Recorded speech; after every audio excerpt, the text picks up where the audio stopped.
Fala meu povo, hoje é sábado, sejam bem-vindos a mais um vídeo aqui no canal Meu Bahia para a gente falar sobre essa derrota do Bahia por 2-1 para a equipe do Cuiabá, jogando na Arena Fonte Nova. Pela 17ª rodada do Campeonato Brasileiro, o Tricolor sai de campo derrotado, perde a invencibilidade em casa, era 100% de aproveitamento, mas enfim, chegou ao fim com essa derrota. Vamos falar sobre tudo o que aconteceu no jogo de hoje, as polêmicas, tem muita coisa pra gente falar. O torcedor na bronca com o técnico Rogério Ceni por conta das mudanças. Vou dar o meu parecer tático também, porque eu acho que deu errado no jogo de hoje. Já conto muito com o teu like no início desse vídeo, para que você ajude o canal e também o nome do Esporte Clube Bahia. Peço que você se inscreva para me ajudar a chegar a 5.000 inscritos e para que você não perca nenhum conteúdo aqui do canal sempre que sair, ser o primeiro a ser notificado. Meu nome é José Victor, para quem ainda não me conhece, sou produtor de conteúdo aqui do Meu Bahia. E já vamos começar esse vídeo, meu povo, para a gente não perder tempo falando do tema talvez principal, né, desse jogo, que foram as mudanças do técnico Rogério Ceni na equipe, né, para o jogo de hoje. Primeira coisa, eu quero falar sobre as mudanças, mas eu vou explicar o que eu acho que não deu errado, porque o foco principal está nas mudanças, mas não acho que tenha sido isso o principal problema na equipe no jogo de hoje. O Bahia veio com duas mudanças, três na verdade, né, em relação ao último jogo, uma forçada, que era a saída do Everaldo, mas o técnico optou pelas mudanças nas laterais, tanto na direita quanto na esquerda. Cicinho ganhou a vaga do Gilberto e o Iago ganhou a vaga do Luciano Juba. O Luciano Juba vem de não sei tantos jogos, eu já perdi a conta, mas são 7 meses como titular do Bahia de forma seguida. Ele não perde a titularidade durante a temporada, vem jogando praticamente todos os jogos, precisava de um descanso, e o Iago é um lateral de alto nível e ganhou a vaga. Ele já vem treinando com o grupo e, enfim, uma mudança para mim natural. Pela escolha ali, né, de preservar o Juba e dar mais minutos ao Iago. Na lateral direita, o Gilberto talvez tenha cansado nessa sequência de jogos, mas o Cicinho entra e muda completamente o sentido de atacar do Bahia. O Bahia utilizava o Gilberto como um lateral mais ofensivo e o Luciano Juba muitas das vezes segurava e ficava fazendo aquela saída de bola, né, aquela saída de três e construindo de trás, ajudando o time de trás a construir. E o Gilberto sempre espetado na direita. Com a mudança nas laterais, o Cicinho vinha fazer aquela função do Juba, só que pelo lado direito, e o Iago era um lateral mais ofensivo. Talvez essa mudança tenha sido o principal problema na parte ofensiva do Bahia durante o jogo. Porque era um Bahia que tinha dificuldades para atacar, tinha dificuldades para construir, tinha dificuldades primeiro para ter a bola. Era um time muito desorganizado dentro do campo, isso ficou claro desde o primeiro minuto. O jogo começa e as saídas de bola do Bahia eram desastrosas, era assim, de dar medo. O Cicinho, a primeira delas, eu não entendia o que ele quis fazer, errando uma saída de bola, quase toma o gol. Depois é o Canu que sai jogando errado, logo depois o time também quase toma o gol. Eu não me lembro quem foi o terceiro jogador, mas de novo uma terceira saída de bola que quase termina em gol. Tudo isso com 6 minutos de jogo. Era um claro indicativo de que o time estava desconcentrado, estava desorganizado e o jogo do Bahia não andava, não fluía a partir daquele momento. E assim, você via que o time não funcionava porque os principais jogadores que fazem o jogo acontecer, esse jogo de toque de bola, não estavam bem, que era o Caio Alexandre, que era Everton Ribeiro, e o time não conseguia andar. Mas foi por causa das mudanças? Eu não acho que tenha sido somente por causa das mudanças. A primeira delas é a falta de concentração. Eu acho que foi o principal problema do Bahia durante quase todo o jogo. Era um Bahia que errava coisas simples, coisas que não costuma errar nos últimos jogos, do campeonato inteiro, na verdade. Era um Bahia muito desconcentrado, principalmente na marcação. A transição defensiva, o correr para trás do Bahia hoje foi desastroso, foi muito ruim.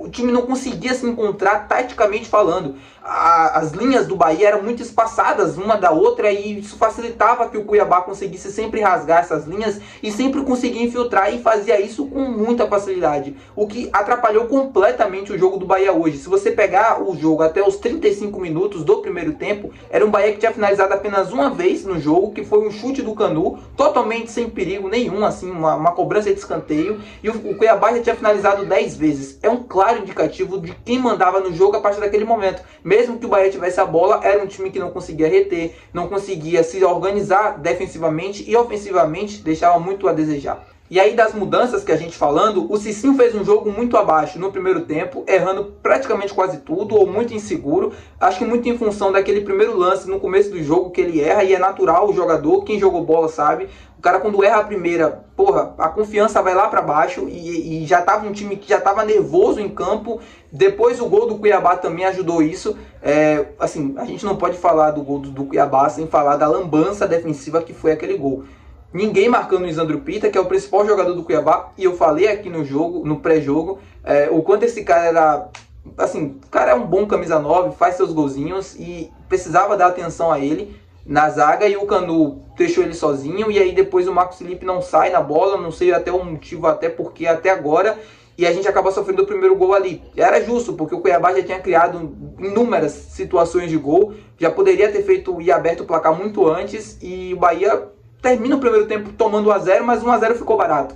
E aí no segundo tempo o Ceni corrige as mudanças que ele tinha feito no início do jogo, colocando o Gilberto na lateral direita e segurando o Iago mais na parte defensiva, na parte de construção, justamente para deixar o time equilibrado e manter as características, do time desde o começo do Campeonato Brasileiro. E isso faz com que o time do Bahia melhore, mas ainda é insuficiente, né? O Bahia empata o jogo, mas sofre o segundo gol, porque, de novo, faz uma partida muito ruim defensivamente falando, que não é normal dessa equipe, é bem verdade, vamos ser sinceros.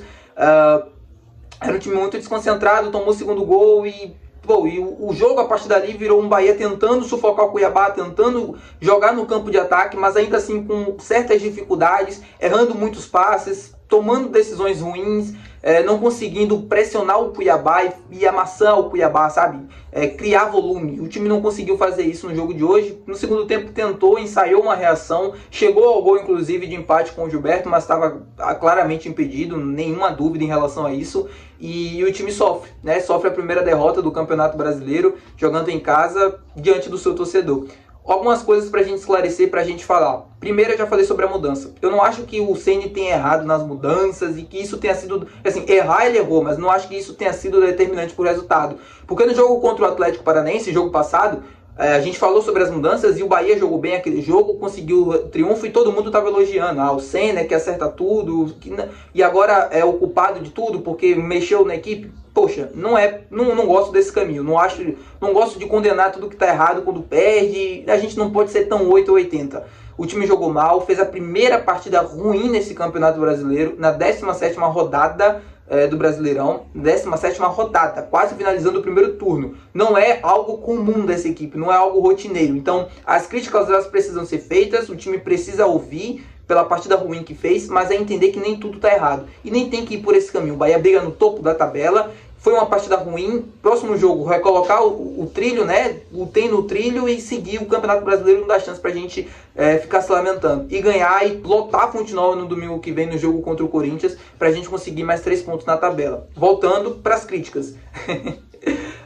Sobre o gramado. O Rogério vem falando sobre isso há muito tempo e eu não acho que isso tenha sido também determinante para o resultado, mas é algo que a gente precisa falar. O Jean Lucas reclamou na saída de campo, na entrevista, e não dá pra gente ficar aqui adiando esse assunto. O gramado da Fonte Nova hoje estava... Eu não quero nem usar a palavra, mas vocês sabem o que estava. Estava muito, mas muito ruim. Muito. E não é de hoje que o Rogério vem reclamando. Ele certamente vai reclamar daqui a pouco na coletiva. Mas a gente precisa falar do quanto o gramado hoje estava ruim na Fonte Nova. Para o estilo de jogo do Bahia, isso impacta sim. Não é determinante, mas impacta. É um time que gosta de ter a posse da bola, de trocar muitos passes. E a partir do momento que você tem um gramado irregular, como é que você quer exigir isso da equipe, entende? Como é que você quer exigir uma porcentagem maior no acerto do passe? A bola vem quicando, é ruim para dominar, você não consegue ter uma maior clareza de onde a bola vai parar, de onde a bola vai vir. É horrível. Então, não é determinante, não é uma desculpa, mas impacta diretamente no jogo. Sobre as mudanças já falei e também sobre o cansaço. O Bahia vem de uma sequência de 2 em 2 dias, 3 em 3 dias de jogos. É comum a gente ficar pensando que isso não interfere, mas interfere sim. E não sou eu que estou falando, são os médicos, são os caras que estudam isso praticamente todo dia. Questão de saúde, de física, isso impacta diretamente no jogo. A gente viu o Jean Lucas hoje pedir para sair com câimbras aos 70 minutos de jogo. Um cara que a gente fica falando aqui o tempo todo, que tem não sei tantos pulmões, pediu para sair faltando 20 minutos do jogo com câimbra. Um claro indicativo de que esse time cansou. Que esse time não é que bateu no teto, mas cansou mesmo no jogo de hoje. E eu falava, no pré-jogo, você subestimar um time como o Cuiabá, que é um time muito organizado, que é um time que ataca muito e com muita velocidade e que é sempre muito perigoso, se você subestimar uma equipe como essa, você vai sofrer. E o Bahia sofreu no jogo de hoje. Primeiro correndo para trás, que foi muito ruim a recomposição, na recuperação de bola, era um Cuiabá que esfriava o jogo quando queria, trocava inúmeros passes para acabar o jogo mesmo, posse de bolas longas e que nada aconteça e que o Bahia fica correndo atrás o tempo todo. Conseguiu fazer isso, conseguiu criar suas oportunidades, conseguiu ser Se tivesse mais capricho nas finalizações, com toda a certeza do mundo, ganharia do Bahia hoje por uns 3-4-1, porque criou o suficiente para isso. Mas é isso, meu povo. Acho que tudo para falar. Domingo, acho que esse descanso de uma semana vai ser fundamental para esse time, para tentar recolocar, né, a cabeça no lugar, para tentar minimizar os erros nos próximos jogos, mas especificamente nesse próximo jogo contra o Corinthians, é muito importante. Primeiro na confiança do grupo. Se você deixa de ganhar esse jogo também, eram 2 jogos em casa e, poxa, a confiança vai lá para baixo e a tendência é que o time comece a oscilar cada vez mais, mas esse jogo precisa do apoio, precisa criar uma mobilização. A gente está brigando na parte de cima da tabela. O Bahia é o 4º colocado hoje. Não sei se pode perder a posição, mas é o 4º colocado no campeonato. Está brigando na parte de cima da tabela. A gente precisa continuar acreditando nesse time, mesmo com derrotas como essas, tá bom? É isso. Espero que vocês tenham gostado do vídeo. Se você gostou, não esquece de se inscrever. Não se esquece de deixar o teu gostei. Se você assistiu até aqui, eu tenho certeza que você gostou da minha análise. Então se inscreve, deixa o like, deixa teu comentário aqui abaixo o que tu achou do jogo. E é isso. Tamo junto. Valeu.